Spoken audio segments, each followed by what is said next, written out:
қазақ психологиясы бойынша не нәрсе үшін барлық дүниесін беруге дайын деп сұрақ қояйықшы. Иә. Сол жерде мынадай мәселе жатыр. Өзінің денсаулығы, бас бостандығы және баласының болашағы екен. Бір ата-аналар келіп айтады дейді, сендер мемлекеттен ақша жасындар, немесе Тесладан ақша алғансыңдар. Жоқ, мен кезінде осындай алданып қалған кезде осындай оқу орталықтар маған көмектескен. Бұл баланың жадында өмір бойы қалып қоятын. Ұлттың даму деңгейі егер жаңа қиыншылықта бір-біріне көмектесетін болса, бұл ең жоғары деңгей. Ең төменгі балдар сол педагогикалық мамандықтарға барып жүретін болса, енді қазір мысалы математиканың өзінде 120-дан жоғары ұпай алған балалар барып жатыр. Пиза келген кезде ойбай жанталасып біз оған ништің балаларын тыға бастаймыз, альфа-мишан балаларын тыға бастаймыз. Әйтеуір біздің көрсеткішіміз төмен болмасын. Ертең қалай өзгеріп кетеді, тағы өзгере бере ма, сөйте ма, бүйте ме деген. Адам 2-ге оқитын болса, оның 2-сін қою керек. 3-ге оқитын болса, 3-ге қою керек. 5-ге оқитын болса, 5-сін қою керек. Біз көтермесек, енді білім саласында жүріп, баланы оқытып, білім беріп жатырумен қоса, тәрбие де қоса беріліп жатыр деген. Мен оңтүстік Кореяда оқығаным бар, сонда егер өзінің әкең туған, мұғалім екеуі келе жатса, бірінші сәлем мұғалімге бересің.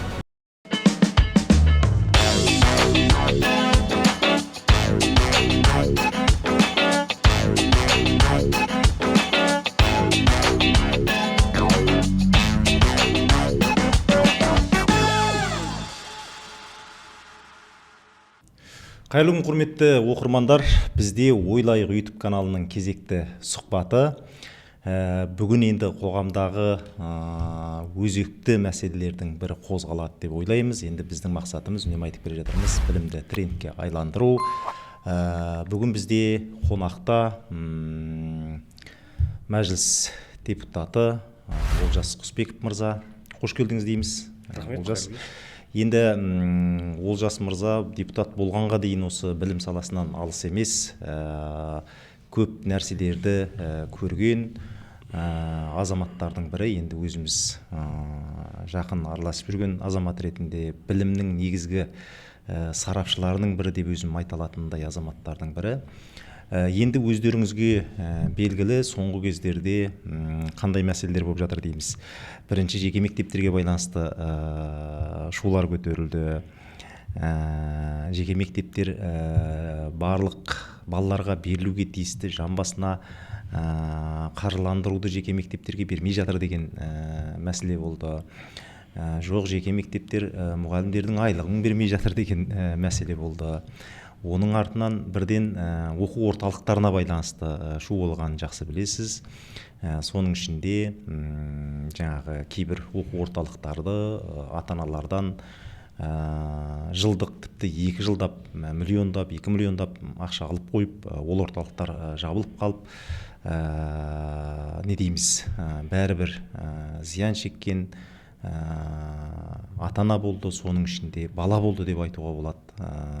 Енді сеніп, олар ертең ұлттық бірыңғай тестілеу тапсырғай тұрған бала. Олар енді ары қарай маңызды жаңағындай Назарбаев зияткерліктері мектептері, білім инновациялық лицейлері сияқты маңызды мектептерге дайындалып жатқан бала. Ары қарай не істеймін, қалай барам деген сияқты осындай мәселелер. Енді басқа компаниялар банкрот болса, бір сөз, осы білім саласындағы осындай біраз өзекті мәселелер болып жатыр. Сондықтан бүгінгі біздің талқылайтын мәселелеріміз енді Олжас мырзамен бірге осындай, тағы да ары қарай ұлттық бірыңғай тестілеулерге байланысты қандай өзгерістер және біздің қазіргі білім саласындағы маңызды мәселелерден енді біраз нәрсені қорғаймыз деп ойлаймыз.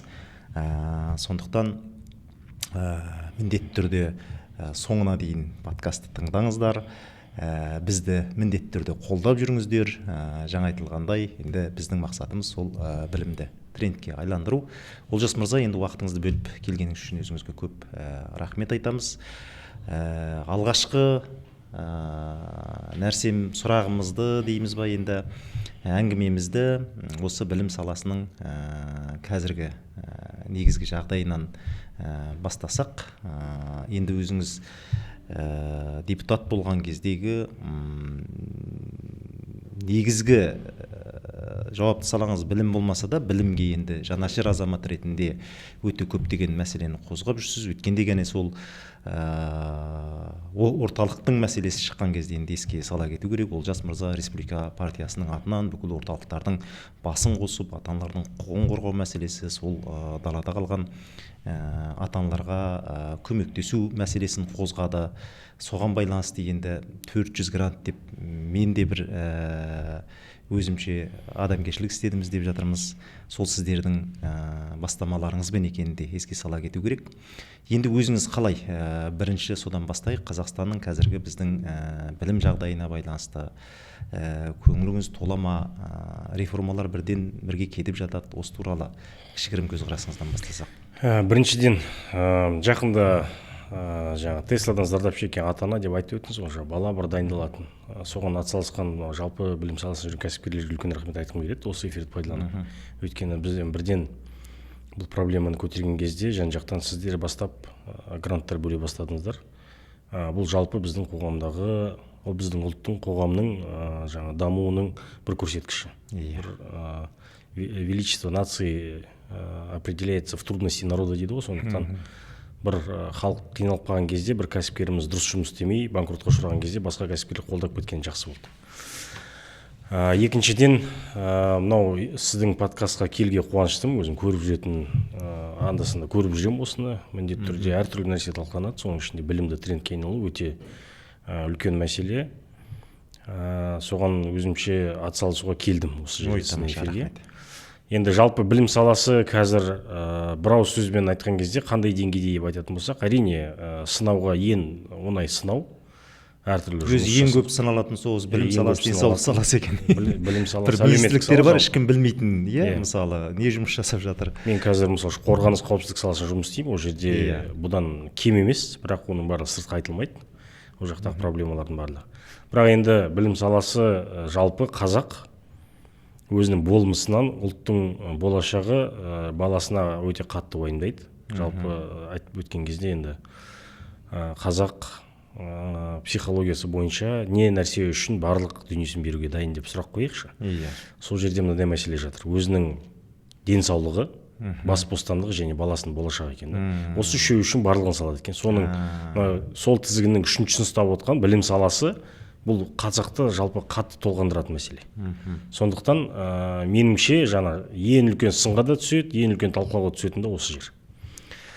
Енді сол қазақтың уайымына түскен білім саласы қандай жағдайда деп жауап беретін болсақ, оны мен мысалы үшін әрдайым айтып жүремін, тек қана бұл площадка емес, білім саласының көрсеткіші сапа деп.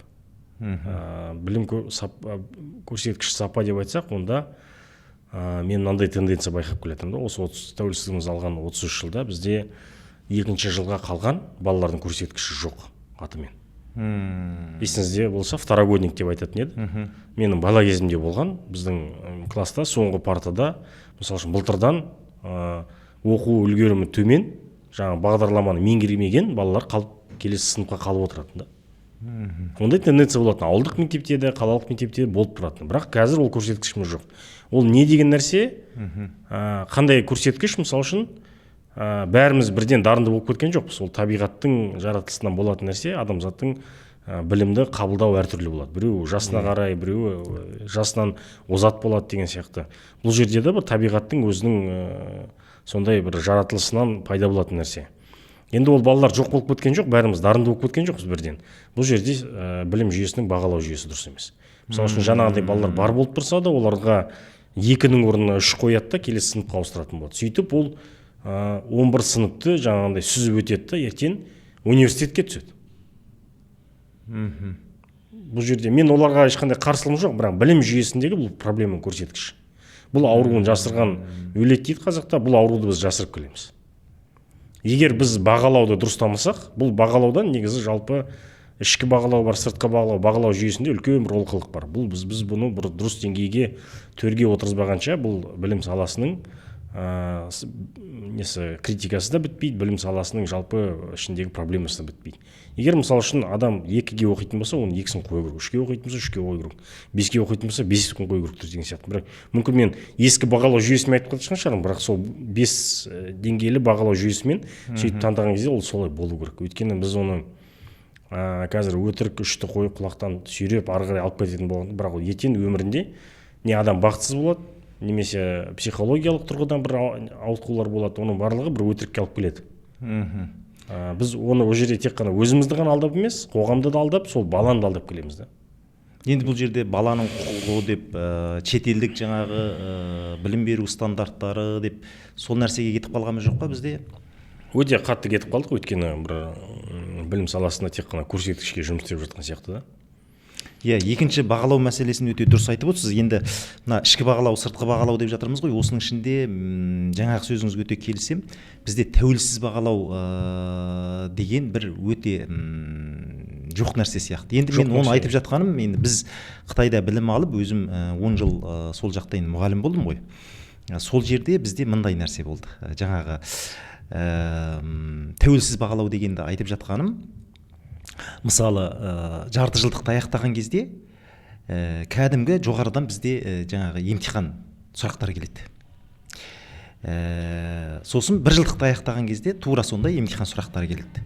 Сөйтеді де оны мысалы кәдімгі біз енді ауылда оқыдық қой, енді ауылда жұмыс жасадық. Сол ауылдың мұғалімдерінің өзі қазір көрші ауылдар бір-бірімен мұғалімдерін ауыстырып, сол бағалауды тәуелсіз бағалау жүргізеді да. Мысалы сіздің оқушыларыңызды мен барып жаңағыдай бағалап кетемін, ал менің оқушыларымды сіз неғып кетесіз. Сонда нақтылы баға кетеді. Ал қазіргі біздің мұғалімдердің бағалауының бәрі мұғалімнің қолында, ата-анада бір жағы содан ғой, жаңағыдай мұғалімнің тәуелдік, тек қана сізге тәуелді болғаннан кейін біз бірдеңемізді жаңағы апарып беріп кетеміз, мұғалім дұрыс қарамай қалмаса екен балама деген бір қорқыныш та бар сияқты да. Енді осы жағынан да бір ойлауға болатын сияқты. Мүмкін біздің Қазақстанды кіргізуге қиын ба бұл нәрсені? Министр болмасақ та енді сіз алдыңғы министр өзіңізбен не дейміз, жақсы араластыңыз, дос болды. Қазіргі министр де біздің енді депутат өздеріңіздің саладан шықты. Иә, мен жалпы ол енді барлығымыз осы білім саласын жүргеннен кейін 8-ші, 9-ші министр шығар, өзім жеке танитын, араласып, бірақ біз енді міндетті түрде ақылымызды айтамыз ғой. Оны егер әрине тыңдап іске асыратын болса, енді өздері жақсы болатын еді негізі. Мынау тәуелсіз бағалау жүйесі бізде жоқ. Барлығы тек қана бір мемлекетте, жаңағы бір мұғалімде болған нәрсені айттыңыз ғой. Тек қана бағалау қазір бір мұғалімге байланысты болса, жалпы білім саласында тек қана сол үкіметте жұмыс істейтін білім саласының адамдарда. Егер мысалы үшін бізге анда-санда сыртқы бағалау келеді, PISA деген өлшемдер, халықаралық дейміз, олар келеді да, мысалы үшін келген кезде енді біз әртүрлі айла қолданамыз. Жалпы былай, егер ауылдағы мектепте жұмыс істеп жүрсек, аудан білім басқармасынан немесе облыстық білім бақылау департаментіне келіп жатса, біз енді жүгіреміз ғой, комиссия келді деген күтіп, жақсы әдемі көйлегімізді киіп деген сияқты, мектепті тазалап. Бұл да тура сондай сияқты, бірақ мемлекеттік деңгейде да. Сырт көз келген кезде, жаңа PISA келген кезде, ойбай таласып, біз оған ништің балаларын тыға бастаймыз, ФМШ-ның балаларын тығамыз. Әйтеуір біздің көрсеткішіміз төмен болмасын деген. Бірақ ол жерде мысалы үшін біз кімді алдаймыз? Бізде дарынды балалармен жұмыс істеу республикада жалпы елімізде дұрыс жолға қойылған. Біз дарындарды іріктеп алу, одан кейін олармен жұмыс істеп, олардың жаңа халықаралық деңгейде олимпиада көрсеткішін басқасын бәрін. Ол енді жалпы жаңағындай бір 4-5 миллион бала оқушы, соның ішінде 5-10% деп санасақ, қалған 90%-ы Құдай қаласа бақытты боласыңдар деген тағдырға байлап тұрмыз ғой біз.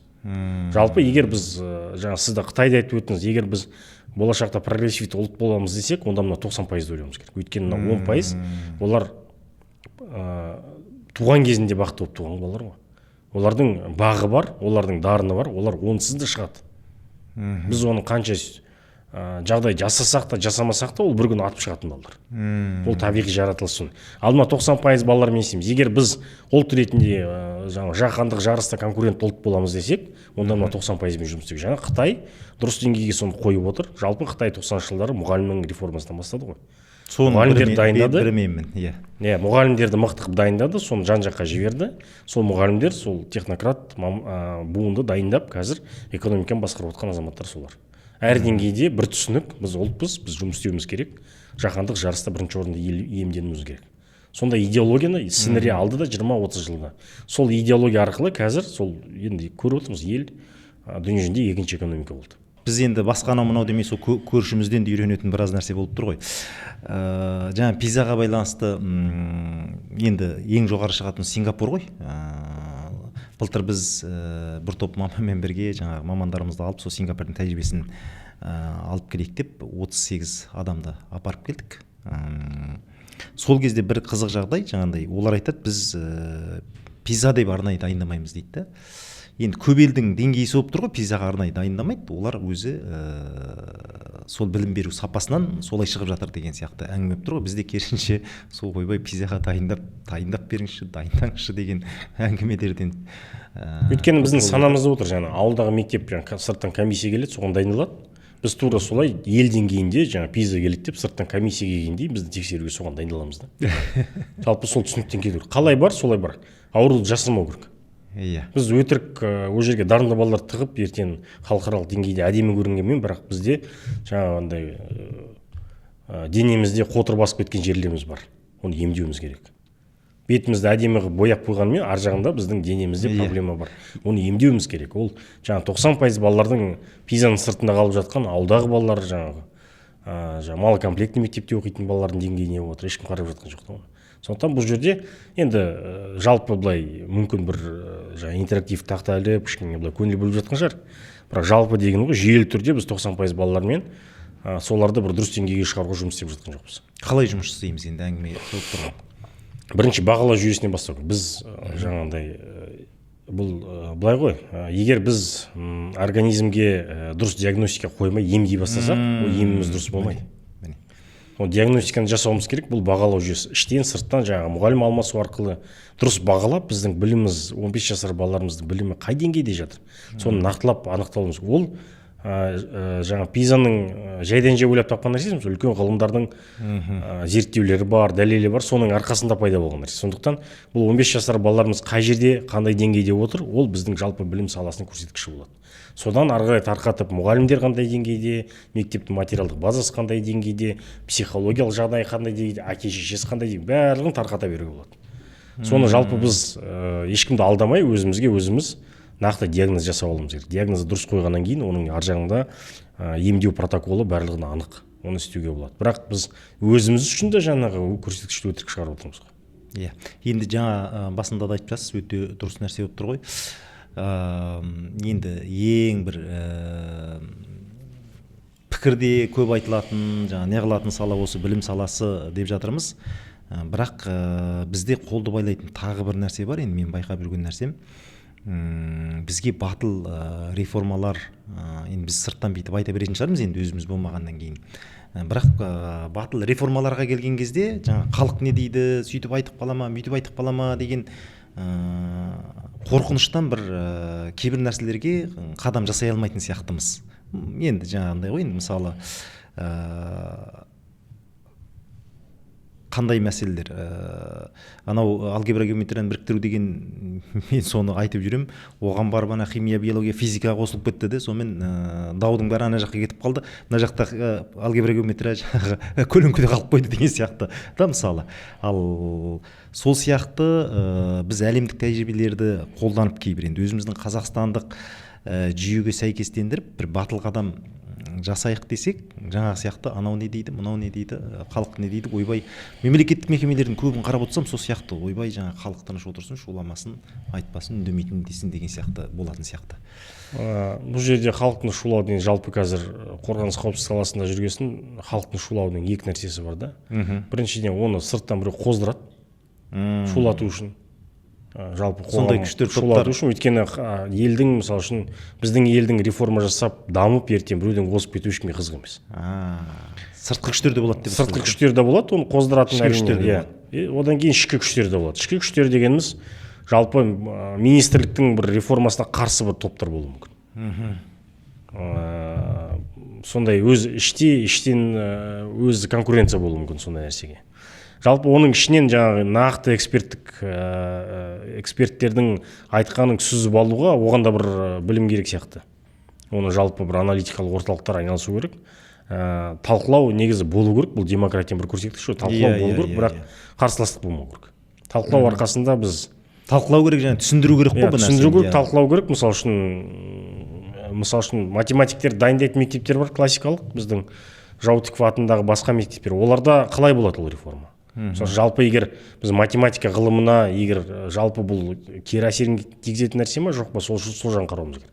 Бұл жерде жаңағыдай жалпылама жаңағы айтқан 90% орта білім алып жатқан балаларға бұл қаншалықты екі пәнді бөліп оқытқан қаншалықты дұрыс. Мен өзім мысалы үшін математикалық сыныпта оқыған, мен ол екі пәнді бірге қосады дегенге өзім түсінбеймін. Өйткені біз үшін ол екі пән бөлек. Біз өйткені терең оқыдық оны. Мүмкін жалпылама жай сыныпта оқығандарға мүмкін ол екеуі бір шығар. Бірақ бізді терең оқытқаннан кейін бізге ол жаңағы геометрия мен алгебрамыз екі бөлек пән. Бөлек сияқты болып. Бізге бөлек. Өйткені біз сол жақтың тереңдеп оқығанымыз. Мүмкін басқасына ол жаңағындай екеуі бір нәрсе шығар. Бүкіл қоғамда қорқынышы болып тұр, енді мен оның бөлек айтып жүрміз, енді ол туралы көп айтпай қояйық. Жалпы қоғамдағы және бүкіл математиктердегі қорқыныш болып тұр ғой, енді былай айтқан кезде. Енді жалпы жаңағындай мұғалімдердің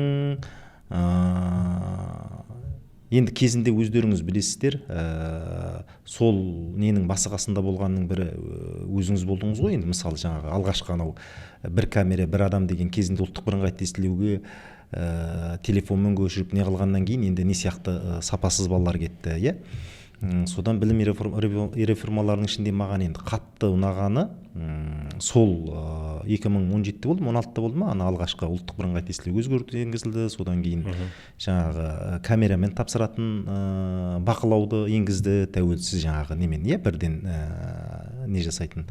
Содан бастап кішкене осы білім саласында сәл де болса әсіресе мына университеттерге түсетін балаларда бір тазалық бола бастады деп ойлаймын, біріншіден. Екіншіден, мына педагогикалық мамандықтарға баратындардың стипендиясын көбейтілгеннен кейінгі және жалақысы. Жалақысын арттырғаннан кейін тағы да бір ілгерілеу болды деп ойлаймын. Себебі сол кезде ең төменгі балдар сол педагогикалық мамандықтарға барып жүретін болса, енді қазір мысалы математиканың өзінде 120-дан жоғары ұпай алған балалар барып жатыр деген, бұл енді бір қуантарлық жағдай деп ойлаймын. Бұл енді болашақта өзінің бір әсерін, ықпалын беретін нәрселердің бірі. Одан кейін енді мұғалім мәртебесі туралы да заң енгізілді. Ол да бір енді бұл лайықты болса да өзінің аз болса да әйтеуір бір әсерін беріп жатыр деп ойлаймыз. Осы жағынан енді мұғалім мәртебесі туралы қалай, өзінің лайықты дәрежеде сол несін атқарып жатыр ма, мәртебесі көтеріліп жатыр ма, жоқ әлде біздің қоғамда төмен бе, қалай ойлайсыз енді? Мұғалім мәртебесі жалпы біздің өзіміздің ұлттық болмыста бар нәрсе ғой. Мұғалім, мен оңтүстік Кореяда оқығаным бар, сонда егер өзінің әкең туған, мұғалім екеуі келе жатса, бірінші сәлемді мұғалімге бересің. Ол елде солай. Олардың бір арнайы мұғалімдер күні, бір мұғалімдерге арнайы заң ештеме жоқ. Ол ұлттың мәдениетіне сіңіп кеткен нәрсе да. Бүкіл күн мұғалімнің күні деген сияқты. Бүкіл күн, жаңа Жапонияның бүкіл күні мұғалім күні сияқты. Жалпы ол мұғалімнің, бізде мысалы үшін бала кезде үлкендерге сәлем беріп амандасқан кезде мұғалім бол немесе молда бол деп айтатын да. Ең авторитетті мамандықтар болған ғой сол кездегі. Білім саласын беретін. Жалпы ол ар жағында дінде де жатыр ғой. Діннен бері келе жатқан нәрсе. Біз бірінші сол өзімізді оқытқан, жаңағындай бізге оқуға мүмкіндік берген адамды қатты құрметтейміз. Жалпы біздің ұлттық мәдениетте бар. Бірақ соңғы кездері бір жаңағындай оның орташа айлық жалақысы төмендеп кетті. Жалпы оған баратын жаңағы УБТ-дан ең төмен алған балалар барып кетеді. Содан өзі абырой түсіп қалды ғой. Соны Асхат Қанатұлы Аймағамбетов министр болған кезде біраз реформалар жасалды. Енді олар жаңағындай мәртебесі туралы заң, олардың айлығы, орташа айлығы жаңағындай педагогикалық мамандықтар түсу бойынша ең шекті балл деген сияқты сол нәрселердің барлығы есебін өзінің бір әсерін берді. Қазір мысалы үшін ең жақсы балалар соған түсіп жатыр. Бұл жерде мысалы үшін сол реформаны жасаған кезде бір реформа жасалып, біреу жасалмай қалатын болса, онда жалпы мұғалімдердің сапалысы, оқушылардың түлектердің сапалысы педагогикалық мамандықтарға түспейтін еді. Бұл жалақысы да бар, оның жаңа заңнамамен бекітілген әртүрлі жан-жаққа жұмсамауы бар да. Одан кейін ОБТ-ның шекті балы бар. Сол арқылы бұл жаққа бір жақсы, меніңше жақсы түлектерді бағыттаған сияқты. Соны енді біз әрине оның бір 10 жылда 5 жылда оның нарықтың жалпы өзі сезінеді нарық. Иә. Сапалы мұғалімдер келе бастайды. Ол сапалы мұғалім бұл жерде білім саласына жалпы циклдармен қарау. Бүгін өзгерткен нәрсе ертең бірден несі бидай өсіп шықпайды ғой. Иә. Бұл жерде енді бірінші цикл мұғалімді дайындау, ол кемі 5 жылға кетеді. Одан магистратурасын бәрін талап ететін болсақ 7-8 жылға кететін бір мұғалім дайындау. Одан кейінгі сол мұғалім білім саласына келіп жұмысын істей бастаған кезде бұл енді бір мұғалімнің несі емес қой, жалпы сол кездегі сол буын деп айтсақ, ол білім саласына келеді де, келесі кезекте біз кемі 9 жылдан кейін көреміз оны. Нәтижесін. Сондықтан бұл жаңағындай бір 17-18 жылдың арасында жатқан мәселе. Бір білім саласына жасалған реформа бірден ешқашан бізге бидайын бермейді. Сондықтан кемі бұл жерде 17-18 жыл күту керек. Бірақ егер дұрыс жасалған реформа болса, басынан бастап, онда 17-18 жылда ел экономикасы өседі. Тек қана білім саласы көтеріледі, ел экономикасы көтеріледі. Соған дәлел ретінде жаңа Қытайды айтып өттім, олар 90 жылдың басында, егер сіз жақсы білсеңіз, Қытайдың барлығы жаңағы велосипедте жүреді, заводтың берген киімі үстінде, өзінің жаңа қазіргі барған Қытайлардың үстіндегі сияқты Луи Виттон киім емес. Жұмыстың жаңағы киімі, одан кейін жұмыстың берген тамағымен жүрген 90 жылдар. Бірақ соған қарамастан сол жылдары жаңағындай кедейлікпен күресті бастады, жаңа мұғалімдер реформасын бастады. Енді қазір қарап отырсақ, бір 33 жылдың ішінде қандай деңгейге жетті. Сол дұрыс басталған реформалардың әсерінен. Әрине. Жаңа дұрыс айтып осы деп отырғаным, біз енді 95 жылдан 98 жылға дейін мен педколледжде оқыдым. Ол кезде былай болды. Жаңағы дарынды бала дарынды мұғалімнен шығады деген не қойды да. Бізді орта мектепте оқытқызбай, сол 98 жыл сол аяқталды. Бізден кейін 99-ға дейін барды ма, болды. Сол біз соңғы бір недері болдық. Сол 80 жылдардың енді ортасынан бастады ма, 80 жылдардан бастап, анау негізгі ортаны бітіресің ғой 9 сыныпта. Сөйтіп бізде колледждерге ең төмендер кетіп қалады ғой енді былай. Сөйтіп біз кезіндегі ОБТ ритмик жаңа не жасалған кезде 10-11 кіріктеп алатын еді ғой, жамандарын былай жіберіп. Ал ол кезде керісінше педколледждерге ең мықтыларын қабылдадылар. Педагогикалық нелерге. Себебі тез мұғалім дайындау керек болды ғой. Тезірек жаңағы жетіспей жатқан мұғалімдер дайындау керек болды. Сөйтті де біз 18 жасымызда бітіріп жаңағындай енді 19 жасымызда мұғалім болып кеттік деген сияқты әңгіме болып тұр ғой сонда бізді бастауыш сыныптың мұғалімі деп дайындады негізі. Педколледждерден қабылдап алды да. Сөйтіп мен аудан бойынша 3-ші орында тұрдым. Жаңағындай өзі 600 ұпайдың 547-сін алдым. Сөйтіп сол жаңа айтылғанда ең жоғары ұпай алғандар сөйтіп педколледжге бардық қой. Ана жаққа барғанда да сондай бір орта болды, себебі ең мықты дегендер келді. Сосын олар ары қарай бәрі ауылға барып мұғалім болды деген сияқты әңгіме ғой. Сөйтіп олар көтеріп алды. Сөйтті де 2000 жылдан кейін педколледждер емес, ары қарай міндетті түрде жаңағындай бакалавр жаңа не бітіру керек деген талапты ана мәселелер шешіп алғаннан кейін уже енді сіз көрдіңіз бе, менің жаңа кітаптан оқыған нәрсемді сіз өзіңіз көріп келген адамсыз ғой. Сондықтан бұл жерде мұғалімді дұрыс дайындамай біз неге жақсы жалпы университет, мектеп болсын, бір жақсы маман нарыққа шығара алмаймыз. Оны түсіну керек. Сондықтан жаңа ол мұғалімдердің жасалған реформа бар, енді мұғалімдердің жетістігін күту керек. Мұғалімдер келіп жетістігін, бірақ бізде сол енді мынау жаңағы білім реформаларындағы менің тағы бір үнемі айтып жүрген нәрселерімнің бірі бағдарлама ғой, бағдарламаны да біз дұрыстау керек. Мына нелермен қоса жаңағы алгебра, геометрияны біріктіру деген сияқтылардың бәрі сол ішіндегі. Енді мен жаңағы Қытайды көрдім, шетелді көп зерттедім, енді осыдан туған тәжірибе ретінде айтылып жүрген нәрсе ғой. Сондықтан бағдарламаны да кішкене дұрыстау. Соның ішінде бізде мына аналитикалық зерттеулер қазір біздің балаларда болсын, қоғамда болсын, біздегі бір кем жоқ болып қалып жатқан. Шетелдікін өзіңіз білесіз ғой, енді ол міндетті түрде бір нәрсе болса, мысалы 5 жылдыққа, 10 жылдыққа бөліп отырып, олардың нақты аналитикасын жасайды, жаңа несін шығарады, статистикасын шығарады. Осындай барып осы өнім бізге жаңа несін берді ма, берген жоқ па деген сияқты зерттеулер болады да. Бірақ біздің жаңа ортадағы бір неміз әрине салқын тигізіп не жасауы мүмкін, бірақ соңғы сол кездегі реформаларды енді өзінің нәтижесін береді деп ойлаймыз. Енді біз енді қазақ халқы не дейміз, жаңа басында өзіңде айтып өттің, білімге жақын халықпыз, баламызға инвестиция салғымыз келеді, баламызды дұрыс оқытқымыз келеді. Себебі біз енді өмірге келудегі басты мақсатымыздың бірі, шындығын айтқанда, сіз де ата-анасыз, мен де ата-анамын ғой, енді сол баламыз бір дұрыс оқып, дұрыс ертең болашағы бір жақсы болса деген мақсатта боламыз. Енді осыған байланысты жаңа басында айтып өткендей,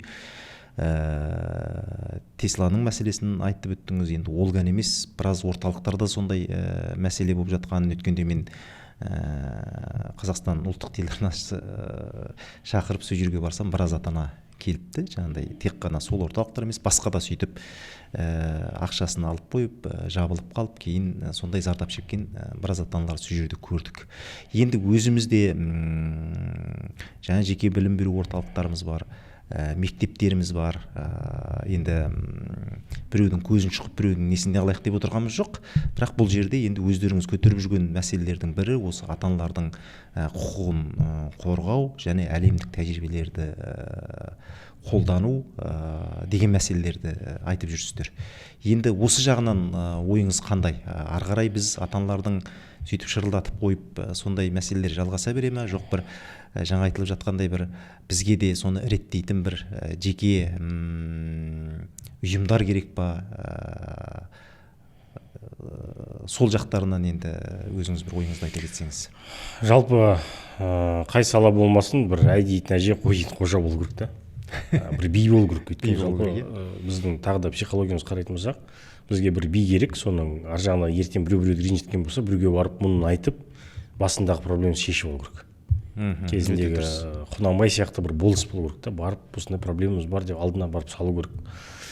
Енді ол жерде енді ол рөлде мемлекет қазір, бірақ мемлекет жаңа кәсіпкерлікке қатысты өзінің позициясын айқындап қойған. Біз кәсіпке кіріспейміз деп тексермейміз. Жаңа мемлекеттің міндеттемелері бар, мысалы Конституцияда бекітілген, Қазақстанның әр азаматы орта білім алуға жаңа құқылы, мемлекет оны гарантия ретінде береді дейді.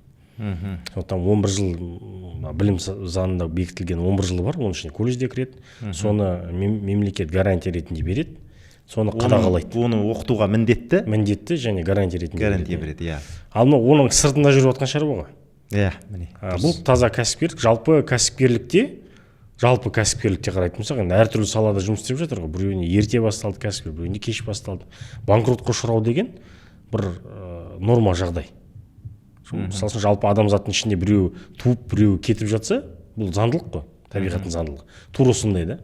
Анау кетіп қалды, қарызың қайтарады деген шаруаны мысалы үшін дін реттеп қойған барлығы. Бұл жерде тура сондай заңның өзін реттелуі. Егер ол банкрот болса, ертең банкротты управляющий келеді да, оның бар затын сатады, жоқ затын жаңағындай жоқ дейді болды. Сонымен таратып береді. Бірақ бұл жерде мынандай мәселе ғой. Оны біз банкротқа ұшырамауына ешкім кепіл бере алмайды. Мысалы кезіндегі адамдардың депозиті сияқты, кредиті сияқты, егер банк күйіп кетсе, ешкім жауап бермейді. Бірақ мемлекет кірісіп, оған бір жаңағындай хеджирование жасап берді. Осындай суммаға дейін қор депозитті жауап береді, кредитті мына жауап береді, кредитті сен бір қарыз болып төлей бересің ары қарай басқа банк кейін сияқты. Бұл жерде тура сондай бір тәуекелдерді реттейтін механизм керек. Енді мемлекет мекемемен сол күні мен сөйлестім барлығымен, қалай істейміз, қалай реттеуге болады. Мемлекет оған жаңа өз тарапынан кіруге дұрыс емес. Өйткені қазір бұл жерде кіретін болса, онда басқа жақта да кіру керек. Сондықтан бұл жекеменшік жаңағындай репетиторство курстардың барлығы әр кетсе өзін-өзі реттеу механизміне ауысу керек. Өзін-өзі реттеу деген өзінің жаңа атында айтылып тұрғандай, сол нарықтағы азаматтар өздері бір ұйым құрады, сол ұйымға өздері мүшелік етеді. Мүшелік еткеннен кейін нарыққа жаңадан кіріп жатқан азаматтарды қарайды. Сен ертең біздің жалпы абыройымызды құртып кетпейсің бе? Сен нарыққа кіріп жатсың, өте агрессивный жаңағындай жарнама жасап жатсың, мысалы үшін. Сөйтіп сіздер бір тізгінді ұстап тұрасыз да, оны тартып тұрасыз керек кезде. Егер сен агрессивный, өздеріңіз ереже шығарасыздар, нарықтың ережесін. Егер сен алдын ала төлем аванс арқылы 1 жылдық, 2 жылдық ақшаны алатын болсаң, онда депозитке сал. Осындай кем дегенде сен мысалы үшін 100 адамнан алдын ала оқу ақша алдың ба, кем дегенде сен сол 1 жылды оқыта алатындай мұғалімнің ақысы, жалға алатын кабинеттердің ақысы және басқа да шығындардың кемі осыған салып қой. Ар жағында көретін пайдан сенікі. Сен алдын ала пайданды 1 жыл бұрын алып қойдың. Сол нарықтағы кәсіпкерлер өзін-өзі реттеуге ауысу керек. Мен жалпы орталықтармен кездескен кезде жасаған ұсынысым сол. Егер тағы да бұл алдаулар жалғаса беретін болса, онда мемлекет өзінің лицензиясын алып қояды. мемлекет кіріп реттейтін болса, онда жаңа мектептің лицензиясы, университеттің лицензиясы сияқты өте қиындап кетеді. Бұл нарық тоқтап қалуы мүмкін. Сондықтан бұл жерде міндетті түрде жаңағындай нарық өз-өзіне реттеуге көшу керек. Иә. Менің жасаған ұсынысым, енді нарықтағы субъектілер өздеріне ары қарай егер ойластыратын болса өзін-өзі реттеуге, біз өз тарапымыздан заңнамалық өзгерістерді жасап беруге дайынбыз. Дайынбыз дейсіз ғой, өте тамаша. Енді жаңа лицензиялау деген мәселеге байланысты сол кезде ата-аналардың да сұрағы болды. Бұл жерде жаңағы лицензия жоқ па, оған жаңағыдай мемлекет ешқандай араласпай ма деген сияқты, енді біраз жаңағы нәрседен осыған жауап алдық деп ойлаймын. Енді соған байланысты жаңағы лицензиялау деген сияқты мәселелер болатын болса, онда жаңағы өзін-өзі реттеу ұйымы солар шешу керек болады ғой. Мысалы, оған сіздер жақтан мысалы заңдық кіргізу нормаларды неғылу жақтарынан білім саласында өзін реттеу деген не екенін түсінбейді. Өйткені біздің білім саласындағы нарыққа бұл келмеген нәрсе ғой. Сондықтан мен бір ғана мысал келтіремін да, мысалы үшін нотариус бар. Нотариаттық аумақтық палаталар бар, олар республикалық нотариаттық палатаға қарайды, ар жағынан әділет министрлігі солармен жұмыс істейді. Болды, заңнамасын бекітіп берген, ережесін бәрінің республикалық нотариаттық палата өзі шығарады да, әділет министрлігі келіседі. Сонымен ол жерде тек қана лицензия беру ғана емес, ол жерде жалпы тарифтерін де бекітіп береді. Мысалы үшін біз қай нотариуске барсақ та бағасы бір МРП-мен бекітіліп қойған. Сосын бізде мысалы үшін нарықта енді Тесланы жамандадық қой, Тесланы жамандай берейік. Онда тұрған ештеме жоқ, сүрінген өздері. Мысалы үшін Тесла сияқты бізде бір агрессивті реклама жасап жатқан нотариус жоқ. Байқадыңыз ба? Өйткені сіз қайда барсаңыз да бір нотариус, бағасы бір, жасайтын қызметі бір. Бізге Қазақстан Республикасының азаматы ретінде қорқатын ештемеміз жоқ. Нотариуске барасыз, ол өзінің кілті бар, РЦП, сонымен мемлекеттік базаға кіреді, сіздің қызметіңізді жасап береді, растап заңды түрде қызметіңізді немесе үйіңізді сатып алу, немесе көлігіңізді сату, немесе жалға беру, бәрін растап, доверенностьін бәрін жасап береді, болды. Оның қызметі сол. Сіз мысалы үшін Қазақстан Республикасының азамат ретінде бір нотариусқа барып, күмән келмейді да сізге, ол неге қымбат? Бұл неге жұрттан арзан? Бұл сапалы жасап жатыр ма? Ертең мен алдап кетпеймін деген ешкімде күмән жоқ. Мемлекет өз тарапынан бұны өзін-өзі реттеу арқылы кезінде беріп, сол институт даму арқылы бүгінгі күнде біздің тарапымыздан ертең нотариус мені алдап кетеді ау деген ойым жоқ қой. Көрдіңіз ба? Біз оған сенімді. Егер нотариус деп жалпы тұрса, біз сенімді кіре білеміз. Ешкім нотариус келіп, сен лицензияң бар ма еді деп сұрамаймыз ғой. Көрдіңіз ба? Сенім бар да, өйткені ол нарықта алаяқтық жүретінде ешқандай шаруа жоқ. Ал мына білім саласына келетін болсақ, мен мысалы үшін қазір немесе кейбір кездейсоқ адам көшеден туын тіркейді да, барып рекламасын іледі, инстаграмға кіреді, агрессивті рекламасын жасайды да, оқу орталығында ашып жұмыс істей береді. Біз оған кедергі жасай алмаймыз. Бірақ ертең ол біріншіден білім сапасын бере ала ма, екіншіден жаңағындай алған ақшасына жауап бере алмаймыз, біз білмейміз. Көрдіңіз ба? Сондықтан бұл жерде өзін-өзі реттеу механизмі керек. Немесе мемлекеттік реттеу бар, немесе жаңа өзін-өзі реттеу механизмі. Бірақ меніңше, енді біз бизнесмендер партиясымыз ғой, меніңше дұрысы бұл жерде мемлекеттік реттеу емес, өзін-өзі реттеу керек. Нотариустар сияқты жұмыс істеу керек. Ешқандай проблемасы жоқ. Халықтың алдында да, халық та ертең, мысалы үшін оқу орталықтарына сенімі деген жоғарылайды, өйткені бұл жерде өзін-өзі реттеу ұйымы бар, ешкім ешкімді алдамайды, ешкім банкрот болмайды. Ар жақта жоғарыда отырған азаматтар бұны бақылап қарап отыр. Сенім. Енді жаңағы өте дұрыс айтып жатсыз. Халықта да бір өзі осыдан кейін бір қорқыныш пайда болып қалды ғой, шынын айтқанда. Мысалы жаңағы шетелге түсірем деп қаншалаған орталықтар сондай екен, ақшаны алып алып жаңағындай ары қарай түкте жоқ болып кеткен. Сосын енді осы нәрсені айтып жатырмыз, ол Тесла ғана емес, сол сияқты біраз орталықтар бар екен. Оның ықпалы барып жаңағы сияқты ғой. Енді басқа біз енді шынын айтқанда осы саланы талдаған кезде біз бір басқа нәрсе сатып жатқанымыз жоқ. Бұл бір енді бір халық үшін де пайдасын тигізетін, мемлекет үшін де пайдасын тигізетін өзінің бір керемет бір сала ретінде ойладық қой енді былайша айтқан кезде, білім саласы болғаннан кейін. Ал бірақ енді осындай нәрселер барып шындығын айтқанда тәсірін тигізіп жатыр. Екіншіден, бұл да енді әр нәрсенің қайыры бар деген сияқты бізде механизмнің сол жоқ екендігін де көрсетіп жатыр ғой енді былайша айтқан кезде, мемлекеттік болсын не болмаса жеке реттеу болсын деген сияқты. Енді кейбір енді әлемдік тәжірибелерден нелерден тәуекелді қорғайтын механизм жоқ. Оның үстіне жылдап жаңағындай 1-2 миллионға дейін төлеп салған ата-аналар бар екен. Соның ішінде сонымен қоса енді бизнесмен партиясы деген жаңа нәрсені айтып қалдың. Енді өзіңізде жаңа бизнес жағынан хабарыңыз бар. Мен ойлаймын кейде қазіргі адамдарға мынау әсіресе жастардың арасында, біздің балаларымыздың арасында да сондай нәрсе пайда болып жатқан болуы мүмкін. Себебі тиктокты бұрынғы сияқтағы ұзақ шыдамдылық нәрсе емес, біз нәрсеге тез жеткіміз келеді ғой. Енді жаңағыдай 1 минуттық видеолар көреміз, қазір қысқа киноларға шығып жатыр, мысалы қазіргі балалардың несіне байланысты деген сияқты. Сондықтан тез байып кетіп, тез неғылғысы келетін жаңа жастардың арасында, дейін бәрін жастар деп айта алмаймыз, бірақ жастардың ішінде керемет шығып жатқандар бар ғой қазір. Енді креативті әлемді көріп, тәжірибені көріп бүйтіп жатқан, ілгерілеп жатқан жастар бар, бірақ сондай да нәрселер бір қоғамға әсер жасап жатқан сияқты. Кез келген бизнесте сондай нәрселер бар сияқты. Енді өзіңіз қалай ойлайсыз? Тесланың сондай деңгейге жетуіне бір басқаша себептер болды ма? Өзіңіздің жеке ойыңыз қалай болады? Бұл оқу орнының жалпы алдын ала жаңағындай оқу ақысын алуы былтырдан басталды ғой. Былтырдан басталды. Мен өзімнің жасыратыным жоқ, 3 балам. Ағылшын тілінен бар. Енді әр ата-ана жаңағындай мен айтып өткендей, жалпы қазақтың санасында білім баласының болашағы үшін, білім үшін бәрін салады. Бәрін салады. Ол жерде қымбат 1 миллион, 2 миллион деп қарап отқан адам жоқ. Әйтеуір кредит па, рассрочка ма бәрін қолданып салып жатыр да. Бұл жақсы тенденция негізі. Жалпы қазақтың білімге деген көзқарасы дұрыс, ақша инвестиция салуға дайын деген көзқарас қой. Ал енді Тесланың сол сенімді сатып жіберу ғой бұл жерде. Тесла соны пайдаланды да, сол сенімді пайдаланды. Былтырдан бастаған кезде жаңағы енді біз өзіміз білім саласы жұмыс істегеннен кейін балалардың жалпы дамуын байқаймыз да, сырттан көрінеді. Сосын айттым мен, мынау балаларымыз оқып жүр екен, бірақ сапасы көрінбейді ғой деген сияқты. Көп жағдайда әйелдер айналысады білесіз ғой, балалар айналысады, аналар айналысады. Сондықтан бір сөйлескен кезде, кешкісін сөйлесеміз, демалыста сөйлесеміз балалармен, бір прогресс байқалмаған көрдім да өзім. Сосын жарайды енді, ұнаса оқи беріңдер дедім да.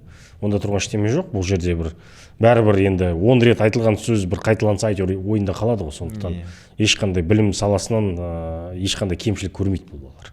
Қандай жаман білім болса да, жақсы білім болса да. Бірақ енді жалпы сондай былтырдан басталғалы бері соны біз жалпы ол тенденция дұрыс екенін емес екенін мен өзім байқадым. Өйткені әйелім бір күні айтты да, осылай мына Tesla-дан егер біз қазір бірден 1 жылдығын сатып алатын болсақ, осындай скидка береді 30%. Сөйтіп соны рассрочкаға ала салайық деді да. Мен айттым, соны мен ала бер дедім да, өйткені егер ертең қайтарамаса, өзіме сенімдім, енді менің жанұям тамақсыз қалмайтынын білемін да. Бірақ сонда ойладым, бұлар неге үйтіп алдын ала ақша алып жатыр екен? Неге үйіп жатыр? Өйткені біз өзіміз кезінде білім саласында жұмыс істедік. Бұл жерде алдын ала ақша алу, мысалы үшін мектеп, колледж, университеттерде жақсы жұмыс істейді. Неге? Өйткені жылдың басына нагрузка бөлінеді, расписаниесі жасалады, әр мұғалімге бекітіледі. Сол жерде сен жаңағындай барлығын бөліп тастайсың да, өзің таза пайдаңды көресің. Бұлар немесе ойладым, бірінші мәселе, немесе бір мектеп салмақшы ма, не ғимарат салмақшы ма, соған инвестиция керек болып тұр үлкен. Жаңа бүкіл Қазақстаннан жаңа ақысын жинайды да, одан артылған маржасын алады да, бірден салып жібереді. Бұл үлкен жақсы бір не болады бұларға. Күш қуат береді. Немесе екіншісі жаңа алаяқтық сөзін ойладым, жарайды, жамандық ойламай қойын. Бірақ меніңше бұл жігіттер ме, қыздар ма, білмеймін, басқарып жүрген азаматтар кассамен жыртылған сияқты да. Жаңағындай үлкен сума келді, оны көрді, одан кейін осы биыл қайталай саламыз деді. Сондағы былтырғы алған ақшаларын жауып үлгермей, алдын ала төлем арқылы соны жауып отырды. Олар өздерінің болашақ қалтасындағы пайдасын алдын ала алып отырды да. Сонымен бұлар кішкене былтырдан бастаған жалпы маркетингі дұрыс емес болды. Сонымен олар былтыр биылғысын жұмсап қойған сияқты. Алдын ала жұмсап қойып тұр ғой өздерінің маржасын барлығын. Кішкене бұл бизнестің жаңағындай жалпы бизнестің банкроттығы барлық жерде, әр салада бар, бірақ білім саласына бірінші рет келіп тұр ғой. Сондықтан бұл жерде бұл тікелей халыққа, ата-анаға және дайындалып жүрген балаларға тікелей байланысты болғасын, бұл өте ауыр тиді қоғамға. Сондықтан бұл бизнесте жалпы бұл тақырыпты жақсы білетін азаматтар жұмыс істеу керек, сондықтан өзін-өзі реттеу ұйымы құрылу керек міндетті түрде. Соның қатарына жаңағындай жаңадан келген жастар келген, егер жаңа тез байым, тез нетем десе, онда методикасын алдына тастау керек, барлығы талқылау керек. Сен ертең бүгін тез табасың, бірақ ертең қалай жабасың бұл жұрттықтарды. Ертең сені бүкіл ел болып іздеп жүрмейік деген сияқты бір осындай бір талқылайтын бір алаң керек та оларға. Мүмкін осы жерде тәжірибе бөлісу керек, мүмкін ақыл айту керек шығар оларға.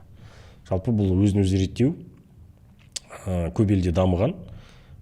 Мысалы үшін қай ел мысалға келтірейін деп отырмын. Германия елінде федерация ғой, федерацияның әр жерінде мысалы үшін бір ауданында егер екі ұйым нам пісіретін болса, үшінші ұйым келетін болса, өздерінің жаңағында гильдиясы бар. Нам пісірушілер гильдиясы сол жердің. Жаңа екі нам пісіруші бірігіп дастархан басына отырды. Егер басқа біреу нам пісірем деп наубайхана ашам десе, солардың алдына келеді. Айтады, осындай менің ұсынысым бар, мен нан пісірем, сендерге осындай нан сатам. Айтады, сен қазір кіресің. Біздің қазіргі нанның бағасы осындай. Біз бидайды онды былай алып отырмыз, еңбек ақымыз осылай, нанның бағасы осылай. Сен келесің де жаңағындай тез нарықты алу үшін бағаны түсіресің. Сен нарықта вообще дисбаланс жасайсың. Келесінде жаңа бізге конкуренция, бізді түсіреміз, сен де түсіресің, ертең біз үшеумізді банкротқа ұшыраймыз. Сен қарағым бізге кірмей ақ қой, егер қатты инвестиция салғың келсе, бізге кіре ғой, біз долеміз сатайық саған. Сосын дамимыз бірге дейді. Мысалы үшін сондай нәрселер бар да, өзін даму нарығында сондай нәрселер бар. Бұл бір нарықты жауып тастау емес, бұл нарықта жаңа тәуекелдерді дұрыс басқару. Мысалы үшін үшінші ойыншы қазір нан сатуға кіріп, бір ауданда бір үшеуі де жарты жылдан кейін банкрот болса, онда мемлекеттің мойнына жаңағы сол ауданды нанмен қамту мәселесі басына мінеді. Мемлекет жалпы стратегия, инвестиция, жалпы елдің дамуымен айналысу керек. Біздің мемлекет жаңағындай өрт сөндіруші болып кеткен. Қоғамда біреуді алдап кетті ме, соған кіріседі мемлекет. Жаңағындай Тесла біреуді алды ма, қазір мемлекеттің ресурстары соған бұрылды. Полиция, сот, тергеу жұмыстары соған бұрылды да. А жалпы біз ондайды жасап алып, одан кейін тергегенше оны жасамаудан амал жасау керек. Профилактикалық түрде. Соны өзін-өзі реттеу ұйымдары жаңа нотариусты мысалға келтіргендей өте жақсы реттеп отыр. Тура сондай жеткізуіміз керек. Егер қосымша білім, шетелге оқыту барлығын өзін-өзі реттеу ұйымына бәрін ұйымдастыратын болсақ, онда меніңше болашақта бұл жерде банкроттық та, кассалық жыртылу да, халықты алдау да жоғалып кететін сияқты, болмайтын сияқты. Енді жаңағы мысалыңыздан біраз әлгі не дейміз, көп адамдарда қорқынышты болатын сияқты ғой. Анау мысалы қазір енді орталықтар сонда ғой, ірі білім беру ұйымдары бар. Олардың мүддесі қорғала ма, жаңа ұсақ білім беру ұйымдары бар, олардың мүддесі қорғала ма, жаңағыдай жаңадан ашайын деп жатқандар бар, олардікі қалай болады деген сияқты. Енді бұл ұйым құру барысында да енді біраз қорқыныштар болуы мүмкін, бірақ енді ол болады деп ойлаймын. Осы жолы бір орталықтар бір өзінің жақсы үлгісін көрсете алды, сол енді бір жағы жаңа өздеріңіздің басынан кірісіп осы нәрсені реттеуге араласқанның арқасы шығар деп ойлаймын. Себебі енді бірден жаңа ойбай келіп жатыр екен, содан бағаны көтеріп жіберейік деген сияқты бір не болған жоқ. Керісінше көптеген орталықтарда такси сияқты ма?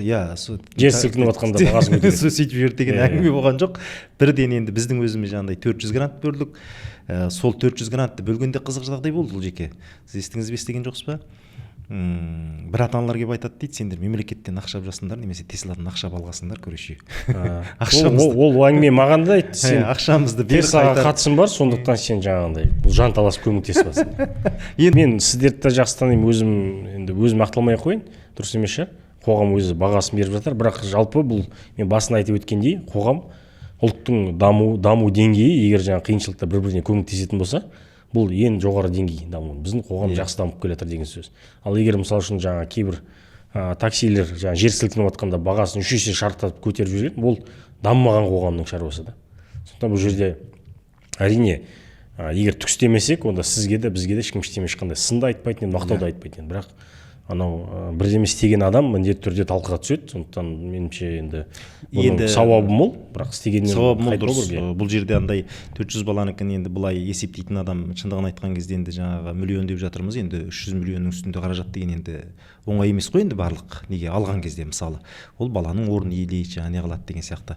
Көп орталықтар жаңағындай енді ол білім саласының да жүрген не екенін дәлелдеп көрсете алды деп жатқаным да осы ғой. Енді білім саласында жүрген адамдар енді олар да білімді болу керек, оларда жаңағындай өзінің сондай таза несін көрсете алу керек деген нәрсені, жеңілдіктерді берді, басқа да орталықтар осылай көмектесіп жатыр деген сияқты әңгіме бір жақсы өзіме де ұнады дегенді айтайын деп жатқаным ғой енді. Екіншіден дұрыс айтып отырсыз, біз бүкіл қоғамның деңгейін осы арқылы көтеруіміз керек деген мәселе болып тұр ғой енді. Біз көтермесек енді білім саласында жүріп баланы оқытып білім беріп жатырумен қоса тәрбие де қоса беріліп жатыр деген нәрсені. Бұны көрген балалар ертең айтады, бұл патриот сезім айтатын нәрсе ғой. Мен кезінде осындай алданып қалған кезде осындай оқу орталықтары маған көмектескен. Бұл баланың жадында өмір бойы қалып қоятын нәрсе. Ертең мысалы үшін ол сондай нәрсені көрген кезде бір әділетсіздік болып жатса, алаяқтық болып жатса қоғамда, бұл да бір қол ұшын беріп жатады да қоғамға. Иә, өзі сондай нәрсе. Сонда біз үлкен тәрбиелік мәселе бар бұл жерде. Толықтай келісемін. Бұл үлкен тәрбиелік мақсаты бар нәрсе. Мен оны ол жағын ойламап, бірден жаңағындай шаруаны шешуге кірісіп кеткесін. Ертең бұл жаңағындай жалпы алған кезде 1500 бала алды ғой. Сіздер 400 алдыңыздар, одан тағы қосылып отыр ғой. 1500 бала жаңа гранттарын алып кетті, жылдың соңына дейін тегін. Енді әке-шешесі жаңа Тесладан өндіріп алар ақшаларын. Өндіріп алар. 1500 бала мынандай тәрбиелі нәрсені естігеннен кейін болашақта осы елге деген сүйіспеншілік те патриоттық да артады. 400 дегенде бізде мындай жағдай болған, жаңағындай біз енді 40 грант берген жерге 56 бала болып кетті. Мен енді артынан статистикасын жүргіздім ғой, себебі сол кезде талпа кеп қалған, жаңағындай ата-аналар енді ондай жерде білесіз ғой, бірін-бірі тыңдамайды, күшпемейді, сонымен жарайды деп қабылдаған кезде енді 56. Бірақ енді бізде де кейде не болып қалды, шынайы жаңағы жағдай төмен не қылған адамдар кейін келген жағдайда болды. Мысалы да енді оған ол жерде бірден не жасай алмайсың ғой. Мен сені алам, сені бүйтем десең, алдымен келген қабылдамасаң, тағы ертең даулы мәселе туатын болды деген сияқты. Біраз осы орталықтарға байланысты мәселелерді қозғап жатырмыз. Енді бірақ өзіңіз осы саланы түсінетін адам ретінде жеке мектептерге байланысты да енді біраз мәселелер қозғалды. Соның ішінде енді өзіңіз білесіз, мемлекет кезінде жеке мектептерді мектеп жетіспей жатқан кезде қолдады. Жаңағы көптеген бизнесмендер осы салаға келді. Жаңағындай енді мектепке қаражатын жұмсады ғой. Көп адамдар ойлайды жаңағындай көп адамдар емес, жоғары лауазымды қызметте жүргендердің өзіне кейде таңғалатының, ол пайда тапқалы сөйтті, бүйтті деген сияқты. Жеке мектептерді өзіңіз жақсы білесіз ғой, одан бір әсіресе осы білім саласынан бір қатты, әсіресе мектептерден, оған қаншалаған инвестиция кетеді, қаражат кетеді, жаңағы жылдық шығынның өзі қаншама деген сияқты. Енді көп бірден пайда бермейтін сала екені түсінікті. Ұзақ уақыттық барысында болмас. Енді өзіміз мектеп ашу барысында да көріп жатырмыз ғой енді.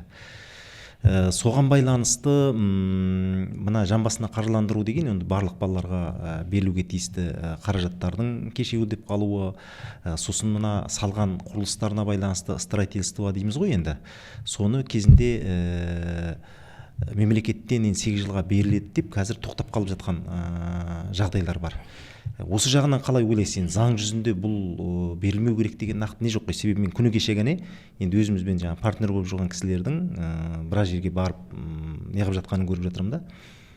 Қаражат түспей қалды, не қылмай қалды. Енді біз кезінде кепілдік берілді ғой бізге, осындай беріледі деген сияқты.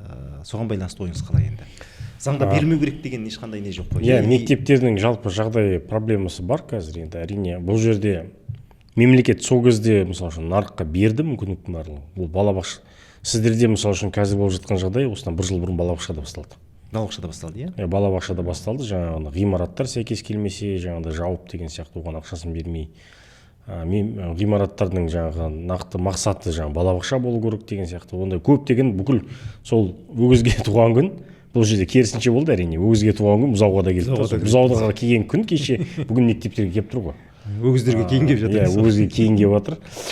Жалпы мектептер мен жеке меншік мектептер білесіздер, біз біраз мектеп аштық, құрылысын да жасадық. Мектептің проблемасы бар. Жақын арада мен сол шаруаға кірісетін боламын өзім жеке. Осы эфирді пайдаланып айтайын, эксклюзив болсын. Қазір зерттеп жатырмыз. Жалпы жеке меншік мектептерге де ұсыныс жасап жатқан бірігіңдер деп отырмын да. Өйткені жан-жақтан бір-бірлеп жүргендерін жалғыз үні шықпайды. Барлығын бірігіңдер, бір талқыға салайық. Бұл жерде қандай мәселе? Өйткені мәселенің барлығы бірдей болып естілгенмен сырттан әрқайсының мәселесі бөлек. Әрқайсының мәселесі бөлек, әр аймақтың мәселесі бөлек. Не себептен ақша төленбей жатыр? бұл жерде әртүрлі мәселе бар. Енді жалпы айналып келген кезде барлығының тірелетін шаруасы республикада бюджетте ақша аз. Біз тек қана сол себептен қазір енді әр мемлекеттік мекеме, министрлік ақшаны үнемдеу мақсатында ревизияға кірді ғой. Сөйтіп ревизияға кірген кезде мынаның ғимараты сәйкес келмейді екен, бұған төлемей қояйық деген әңгімелер содан шығып жатыр ғой. Көрейік, мынаны көрейік.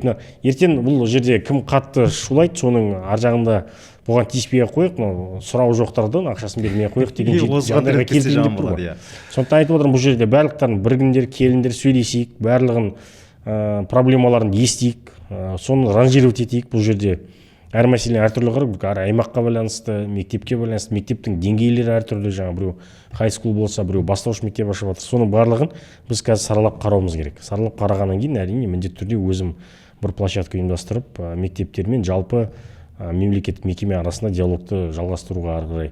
Бұл жерде бір консенсуске келмесе болмайды, өйткені жалпы конституция бойынша бізде жаңа басында айтып өттім, кепілдік берілген. Қазақстан Республикасының әр азаматы орта білімді алады, мемлекет оған гарантия береді деген. Ол міндетті түрде алу керек, бірақ ол бала жекеменшік мектепте алады ма, мемлекеттік мекемеде ала ма, оған ешқандай бөлу жоқ. Мемлекет оның ар жағынан қандай адам қандай мекемені таңдады, ар жағынан ақшасын төлеу керек болды.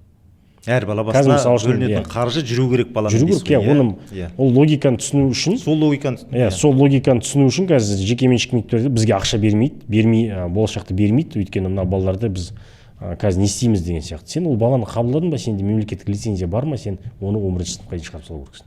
Мемлекет оған керек сомасын беру керек. Ол өйткені ол баланы сен қазір мектеп ретінде жабылып қал, сен барасында мемлекеттік мекемеге сол өзін оқып жатқан балаларды 3-ші смена қылып үлкен нагрузка бересің. Бірақ ол жерде мемлекет тура сол ақшаны жұмсайды. Бұл логиканы біз қазір ашып көрсетуіміз мемлекетке. Мүмкін жаңағындай саяси шешім қабылдап отырған азаматтар білім саласында мүмкін соны түсінбейтін шығар. Енді мен бұл жерде бір жеке мектептің мүддесін қорғап енді өзіміз болғасын деген нәрсе емес. Жаңа өте дұрыс логиканы айтып кеттіңіз. Енді бала басымен қаржыландыру деген содан болып тұр ғой, жан басына қаржыландыру. Әрбір балаға бөлінген қаражат жаңа білім алу үшін конституцияда құқығы болып тұр ғой, сонда ол мына мектепте жүрсе де, мына мектепте жүрсе де өзімен бірге жүру керек деген осы бір жақсы механизм болған ғой енді. Сол нәрсе біраз өте жақсы мәселелерді қозғады. Ол жеке соның ішінде енді өзің көп араласқан саланың бірі. Жаңа ұбт дегенді басынан айтып кетіп жатырмыз.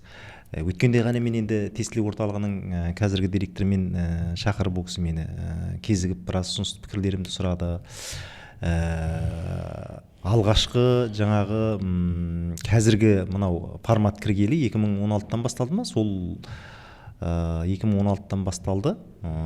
Содан кейін барып жаңағындай YouStudy мен камерамен тапсыратын балалардың несі кірді. Жаңада айтып жатқандай сол бір керемет өзгеріс әкелді. Неге себебі бұрын жаңағындай еді ғой, мұғалімдерге телефонмен шақырып алып, кім көмектеседі, соған ақша төлейді жаңа не қылады деп. Сондай мәселелердің де көзім көргенде мен өзім таң қалып шошығанмын. Кейін осы өзгеріс кірген кезде енді риза болдық. Енді ол әрине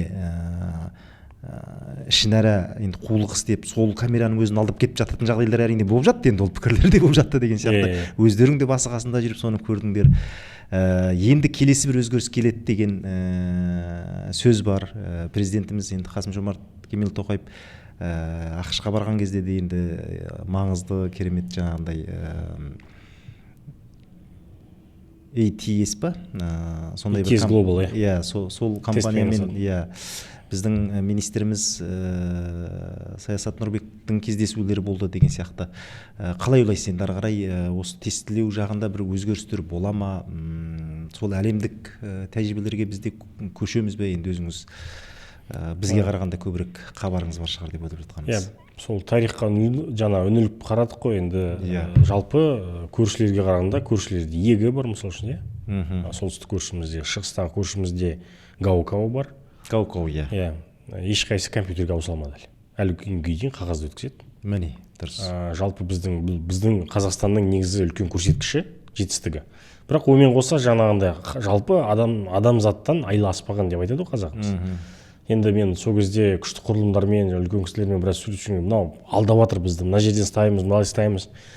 Айтады да, бұл бір үлкен қазір президенттің де кеңесші болып жүрген азамат бар, ол кісі маған логиканы жақсы түсіндірді да. Сен неше адамсыңдар деді да компанияда. Мен айттым бір 200-ге жуық. Жаңа мемлекеттік мекеме бақылайтын, олар қанша? Олар да бір 200-ге жуық. Тағы да бір мекеме бар ма бақылайтын, мен бақылау комитеті бар. Олар қанша? Бір 200-600-сіңдер деді да. Неше бала емтихан тапсырады? Мен айттым енді 200 мыңнан аса бала тапсырады. 200 мыңнан аса, оның тағы да 3-ке көбейді дейді, әке-шешесі бар. Дұрыс. Жаңа 600 мың болады олар. Одан кейін оның аға көкесі бар. Анда прокуратурада істейтін, антикорда істейтін, анда істейтін, мында істейтін. Соның бәрін жина деді. Сонымен сен жаңа 600 адаммен 1 миллионнан 3 миллион шамасында арасындағы тұрған адамдарға қарсы соғысып жатсың деді. Бұл санамен соғысу деді. Сен ұта алмайсың оны деді. Саған сен технология қосқаның жақсы болды, технология саған көмектеседі. Бірақ аналар сенен 2 есе емес, 20-30 есе көп деді. Сондықтан сен әрдайым ұтылушы тарапта боласың деді бұл жерде. Технология саған көмектескенмен сен бәрі ұтылушы тарапта. Сен сол үшін алдын ала жұмыс істеуің керек деді. Дүниедегі барып ең дамыған технологияны әкеліп қой деді. Сонда ғана ұтасың. Жалпы жай емес. Иә, ұлттық тестілеуде автоматизация жасаған кезде ең мысалы үшін далада тұрған банкомат бар ғой. Иә. Ақшаны алып салатын. Сонымен банктың арасында байланыс бар ғой. Ол да интернет арқылы, бірақ жабық.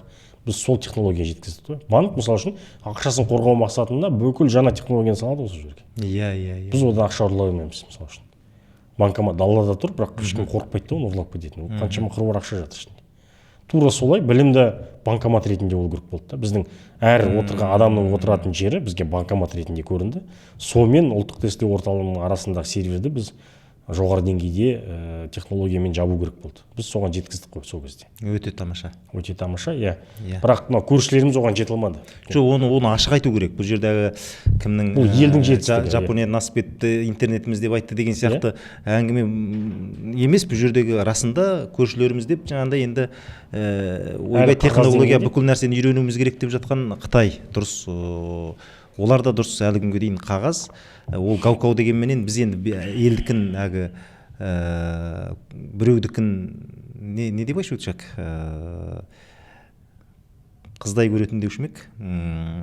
Сондай халықпыз ғой өзі жаңа. Көршінің баласы деп, ана жұрттың баласын қараш деп үйреткен. Жұрттың баласы деп үйренген халықпыз. Сондықтан елдікі керемет сияқты, өзіміздікінің бәрі жаман сияқты. Бірақ бұл жағынан осы мен айтып отырған маған қатты ұнаған енді осы білім саласында жүрген азамат ретінде сол нәрсенің кіруі ұлттық бірыңғай тестілеуге, иә. Өтті енді өзіме керемет ұнады. Оның енді әсері шексіз.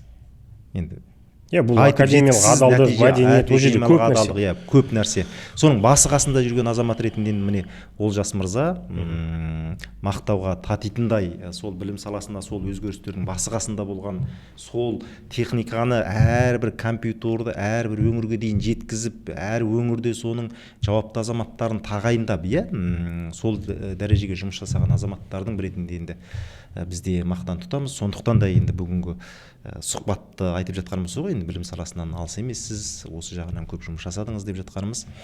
Сондықтан ол өзінің дұрыс жаңағындай белгілі бір несін кіргізіп берді, нәтижесін берді. Енді ары қарай енді біз содан да жоғары деңгейде бір кіргізіп кететіндей әлемдік компаниялармен жұмыс жасау қазір көптеген ата-аналарда жаңа өзіңіз айтқан сияқты тура сондай қорқыныш болып барады емес, жатыр.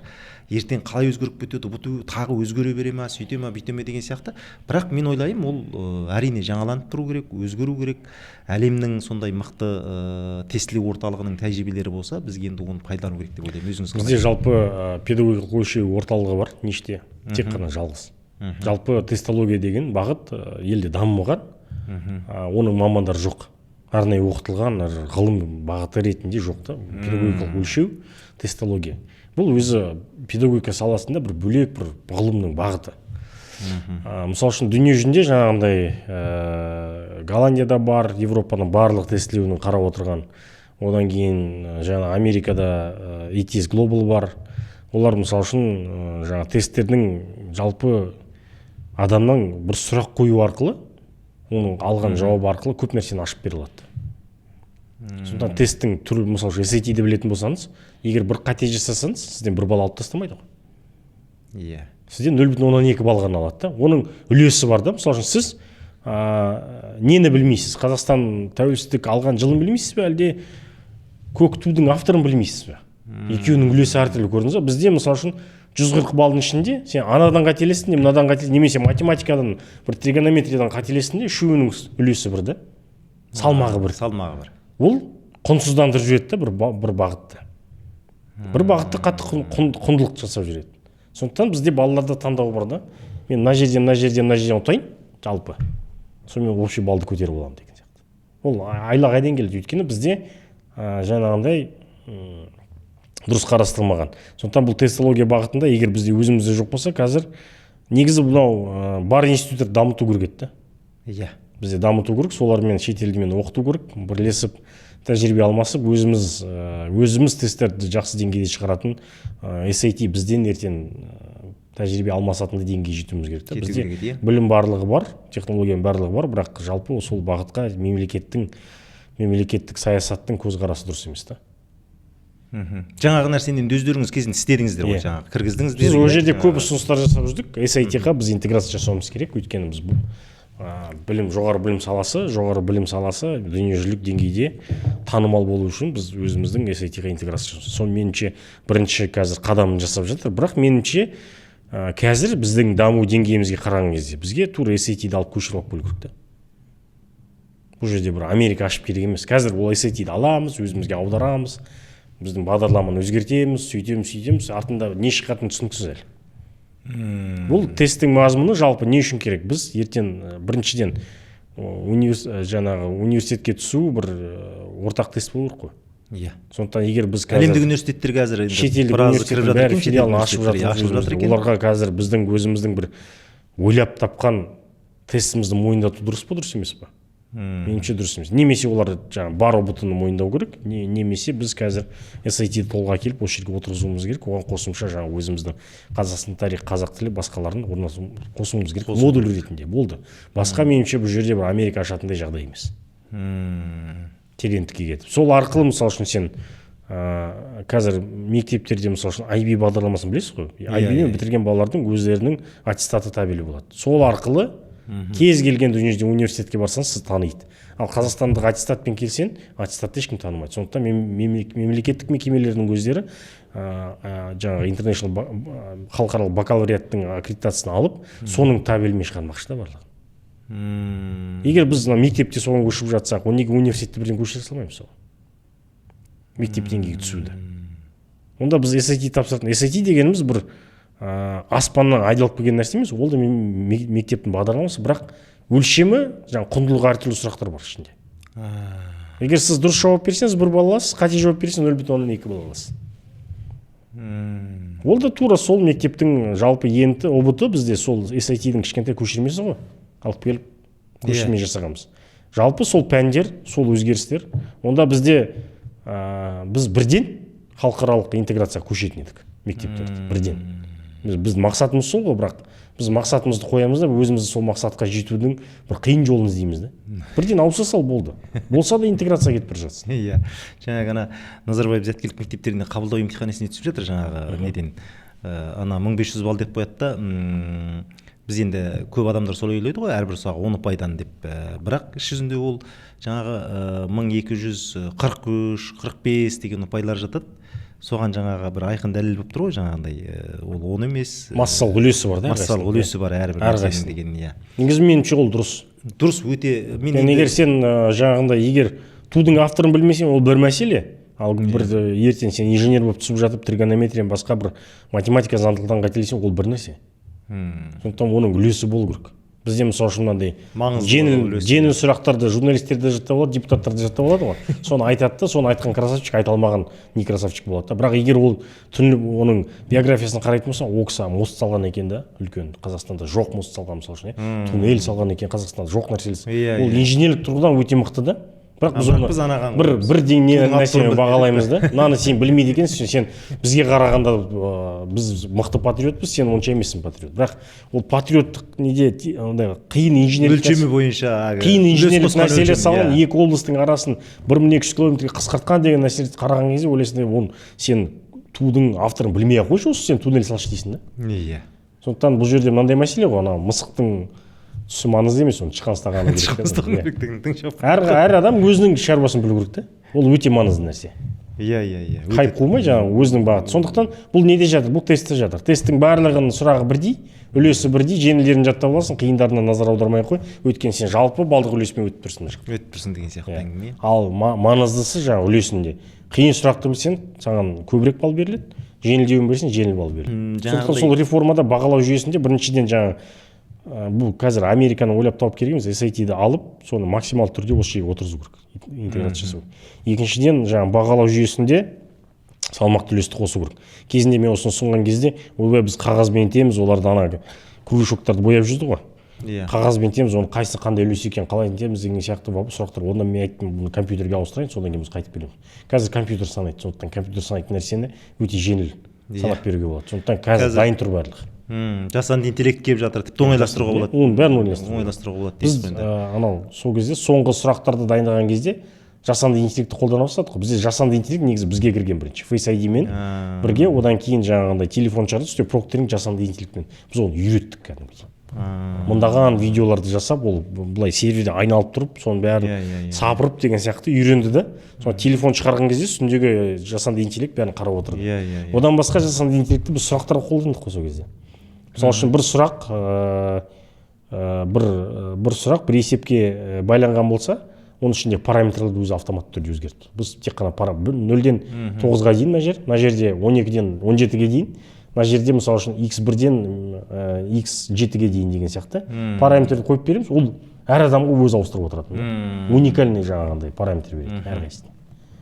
Ол жасанды интеллект жастап кеңінен қолдану керек. Сонда жаттаудан кетеміз де білімді балалар жақсы болады. Осы нәрсе енді өзекті нәрсе болып тұрған былай келе жатқан.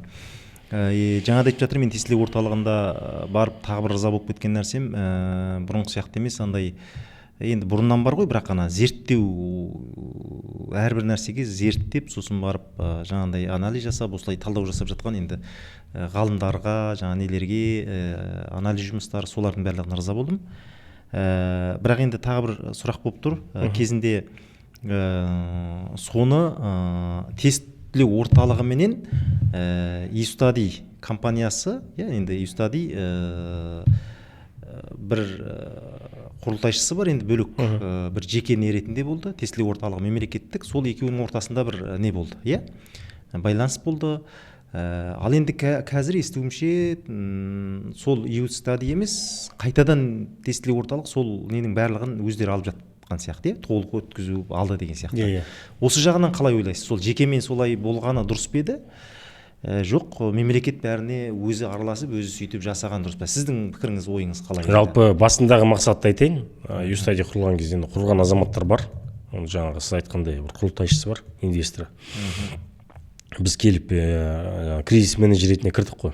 Әбден тізеге отырып қалған компания, қарызға кіріп кеткен, жаңағы мемлекеттен ГЧБ сұрағы шешілмеген, сол сұрақтарды шешуге келіп кризис менеджер ретінде кірдік қой. Жарты жылдың ішінде жаңағы компанияны, тізеде тұрған компанияны аяққа тұрғызып, оборотын жаңағыдай бір деңгейге жеткізіп, саудасын реттеп, жаңағы мемлекетпен келісімдерін реттеп, қарым-қатынасын аймақтарда бәрін дұрыстап, одан кейін ГЧП-ға орнатылып отырдық. Ол ГЧП-нің мақсаты ертең сол технологияларды енгізу, жеке меншік тарапының инвестициясының есебінен енгізу, бірақ соңында мемлекетке оны сыйға беріп кету еді. Соңында беріп кету еді, бірақ ол 4 жыл ма сондай жетпеді соңына дейін. Арасында жаңағындай мен шығып кеттім одан, саясатқа кеттім. Ол жерде жаңағындай құрылтайшысы сондай шешім қабылдады. Мемлекетке мен қазір сыйлайсың, болса да артында сыйлайын. Қазір мен айналысатын уақытым жоқ деп, сөйтіп сыйлап кетті ғой. Жалпы бұның түбінде жатқан мақсаты соны сыйлап кету еді. Сондықтан бұл сіздің сұрағыңызға, бұл қалай, жақсы ма, жаман ба, енді оны уақыт көрсетеді. Ең бастысы біз жаңағындай нарықтан ақшаны тарттық, технологиялардың барлығын жасадық, оны мемлекетке жаңағындай 2-3 жыл жүріп бірге біз оны үйреттік.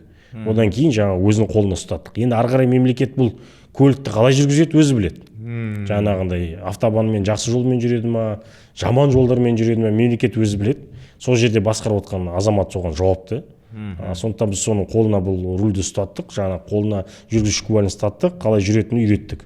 Ары қарай оны мемлекет қалай басқаратынын енді өзі біледі. Оны қалай дұрыс емес екенін ары қарай уақыт көрсетер, меніңше асығыстық әлі. Бұл жерде қазір күз болып тұрса да балапан санайтын кез емес. Бұның балапан санайтын кезі алдағы уақытта келеді. Сондықтан бір алдағы уақытта тағы да талқылап жатармыз. Тамаша жауап болды деп ойлаймын. Енді бұрын бізде сөйтіп осы сұрақ мазалап, енді жаңағы айтып жатқан шетелде де сондай көбінде өзіңіз білесіз, жеке секторлар ғой, мемлекетке сөйтіп көмектесіп неғып жатқан. Солар ары қарай дамиды. Оны ары қарай бизнес ретінде бір мысалы енді жаңағы айтып жатқан ақштық енді үлкен ненің өзін айтып жататын болсақ, сол шетелдік нелермен де қаншалаған енді былай мемлекетке де кіріс кіргізіп жатыр деген сияқты әңгіме ғой. Сол тараптан өзімнің ойым болған, бірақ енді өткенде кездесіп сөйлесу барысында енді лайықты дәрежеде жұмыс жасалып жатқандығын түсіндім. Енді әйтпесе білмейсің ғой былай қарай не болып жатыр деген. Бұл жағынан да енді ашықтыққа да дайын екенін айтып жатыр. Сондықтан енді өз жемісін, өз нәтижесін берсін деп ойлаймыз.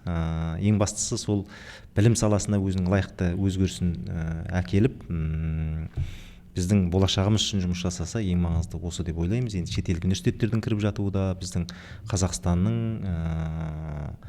енді әлемдік деңгейге шығуына да өзінің үлесі болады деп ойлаймыз.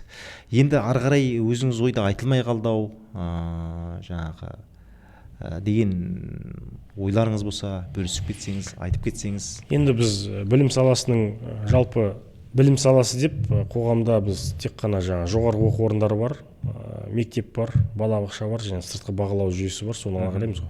Ең үлкен бізде 9 сыныптан кейін мектептің 50% контингенті кететін жер бар.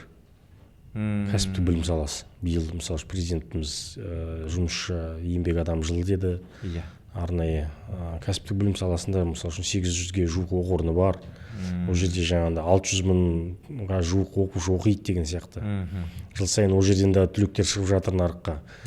Оның да бір жүйеленген проблемалары бар. Әрине мүмкін осы площадка емес, жалпы білім саласы болғаннан кейін айтып өтейін дегенім, кәсіптік білім саласына жалпы биыл президенттің қолдауымен еңбек жылы болып жатқан кезде де дұрыс назар аударылмай жатыр. Бұл үлкен проблема, өйткені біз неге президент мысалы үшін оны биылғы жылды еңбек адам жылы, өйткені жаңағы білім саласындағы шенеуніктер бұған назар аударсын деген сөз ғой. Өйткені біз егер дұрыс маман дайындамасақ, ертең қоғамда жұмыс істейтін адам болмайды. Өз сондайға келдік қой. Қазір ең жоғарғы жалақы алатын, мынау жалпы өмірімізде көзге көрінбейтін қоғамда жүрген жұмыс істеп жүрген азаматтар. Сантехника бар, сварщик бар, анасы бар, нарықта табу қиын. Одан бұл жұмысшы мамандықтар, одан ары қарай мысалы үшін наладчик, киіп бар, басқа бар, өте кішкене сәл интеллект қосатын жерлерде одан сайын таба алмайсыз адамдар. Бірақ біз индустриализация дейміз, инвесторлар келсін дейміз, жоғары технология қолданайық, жасанды интеллект қолданайық. Бірақ бұның барлығы сол қолмен жұмыс істейтін адамдардың, миымен, қолмен бірлесіп жұмыс істейтін адамдардың орнын баса алмайды. Өйткені қандай жасанды интеллект болмасын, қандай технология болмасын, үйдің сыртындағы фасадты дұрыс салу керек, үйдің ішіндегі трубаны дұрыс салу керек, сварка дәнекерлеу жұмыстарын дұрыс жасау керек. Мысалы үшін қазір біздің сіз екеуміз камерада тұрмыз, сыртта қаншама жабдық тұр, қаншама свет тұр, қаншама камера тұр, осының барлығын жұмысшы мамандықтар істейді ғой. Оны ешкім ешқандай не жасай алмайды. Бір адам ақылмен, оймен сезіп, қолмен жасайтын нәрселер ғой. Сондықтан бұл жерде де бір үлкен көп мәселелер жатыр. Бірақ мысал келтірейін, мен білім саласында 12 жыл жұмыс істедім ғой. Оның жаңа 8 жылы кәсіптік білім саласы жұмыс істедім. Мұғалімдіктен бастадым, біраз жерге жеттім, жұмыс істедім. Енді ол кәсіптік білім саласы тағы да мектептерге сын болады қазір. Мектеп назар аударып, бағын аша алмаған балалармен жұмыс істейді. Өйткені жаңа сіз білесіз ғой тенденцияны, дұрыс оқымасаң колледжге кетесің деген тенденция бар. Сөйтіп өздері құтылады ғой содан, сол балалардың. Бірақ мектеп оған назар аударып, бағын аша алмады. Өйткені мектеп қазір бірінші партада отырған балалармен ғана жұмыс істейді. Немесе жаңа әке-шешесі дұрыс, немесе лауазымда, немесе табиғи дарынды балалар отырады ол жерде. Солармен көрсеткіш жасайды, біздің класстың көрсеткіші деп айтады. Ал ол жерде 90% қараусыз қалған, олардың ертең тағдыры колледжде шешіледі, басқа жерде шешіледі. Әйтеуір бір Құдай қаласа бағын табады дейді да. Сөйтіп жібереді ол балаларды. Сөйтіп колледждер ол жаңағындай мектеп бағын ашылмаған балалармен жұмыс істеп жатыр. Ол жерде де үлкен назар аудару, өйткені контингенттің тура жартысы сонда кетеді мектептен. Сол балалармен де жақсылап жұмыс істеу керек, олардың мамандық алуы, жұмыста ертең дұрыс деңгейде мамандық алу керек та олардан. Өйткені нарықта бір адам егер дастархан столдың үстінде жұмыс істейтін болса, ақ көйлекті, артында көк көйлекті біраз азаматтар жұмыс істейді. Сонда міндетті түрде назарын аударуымыз керек. Қазір көп болып жатқан авариялар, құрылыс мәселелері, басқа мәселе тек қана сол жұмысшы мамандықтардың дұрыс дайындалмаған себебінен. Енді жаңа колледжде жұмыс істеп жүрген кезде, біздің кезімізде қазір қарайтын болсам, мысалы үшін қазір мәжіліс тарапынан бюджет бәрін қарап жүрміз ғой. Сол кезде республикалық бюджетте кәсіптік білім саласында 5 бағдарлама болған екен. 5 бөлек ақша бөлінетін де әртүрлі бағытқа. Ал қазір бір-ақ бағдарлама қалған екен. Бұл да үлкен бір проблема болып жатыр ол жақта. Енді олар жабулы қазан күйінде жүретін білім саласының бағыты ғой. Оларға да назар аудару. Содан кейін қосымша білім саласы бар. Үлкен бір пластта ол проблемалар. Қосымша білім саласы. Былтырла естіген шығарсыз, анау жазғы каникулды мысалы үшін бір Алматыда бір саунаның ішінде ұйымдастырған. Ол да мысалы үшін біздің балаларға үлкен бір проблема. Тәрбие жағынан, басқа жағынан жергілікті атқарушы органдар неше түрлі ойына келген істеп жатыр да ол жақта. Ол да бір үлкен талқылайтын мәселе. Бір бөлек подкаст түсіретін мәселе. Сондай бізде білім саласының тағы да бір өзі ұйықтап жатқан, өз бетімен жүрген бір бағыттар бар. Соларды да міндетті түрде талқылау керек, қолға алу керек. Арнайы соған бір меніңше спикерлер шақырылса, сол бағытта талқылауға болатын шаруалар бар. Тамаша. Керемет біраз нәрселер айттық, халықтың көкейінде жүрген. Енді бүгінгі подкасттың тағы бір ерекшелігі, жаңағыдай енді мұғалімдіктен бастадық, осы білім саласында жүрдік деп жатсыз. Сондықтан біздің оқушыларымыздың сізге қоятын сұрағы бар екен. Құрметті Олжас мырза, мен сізге қоятын сұрағым. Бізді қазір Тезледе тегін оқытып жатыр. Ал Тесла бізге ақшамызды қайтара ма? Енді бұл жерде құқық қорғау органдарына жүгіну керек. Қазір мысалы полиция Алматыда қылмыстық іс ашты.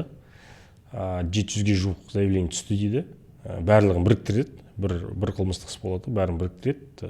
Одан кейін енді мәселе мынада ғой, егер олар тергеу барысында мысалы үшін мүліктері барлар басқасы бар болса, ертең оны мемлекет сатып, жаңағы зардап шеккендерге қайтарады. Егер артында мүлік жоқ болса, ақшалардың бәрі кетіп қалған болса, ол әрине қиындау болады. Сондықтан бұл жерде мен жеке өзім нарықта жүргесін, түсінгесін бірден жаңағындай оқу орталығына жүгіндім. Бұл балалар ертең ақшаны қайтарам дегенше, үйткенше, бұның барлығы ұзақ бюрократиялық процедура ғой. Бұл балалар қазір шұғыл білімдерін жалғастыру керек, тек қана сол болды да. Өйткені бұл жерде зардап шегетін бала егер уақытында білімін дұрыс алмаса, ертең оның ұбт-сы да дұрыс болмайды, гранты да дұрыс болмайды, сонымен өмірі жалпы тағдыры өзгеріп мүмкін. Сондықтан бұл жерде біздің бірден шұғыл түрде кіріскеніміз осы болды, осы мәселе. Енді ақшаны қайтпауы мен оған не уәде, не пікір білдіре алмаймын ешқандай, өйткені ол құқық қорғау органдарының жаңа тергеуді қалай жүргізеді, сот шешіміне байланысты нәрсе. Құрметті Олжас мырза, менің қоятын сұрағым, осы 11 сыныпта біз өзіміздің уақытымызды осы ұбт-ға арнаймыз. Ал қалған осы пәндерді алып тастап, өзімізге яғни керек дағдыларымызды дамытсақ қалай болар еді? Мысалға біз көлік айдауды үйренуге, право алуға яғни. Және де код жазуды, тігін тігуді дегендей үйренуді қалай болар еді?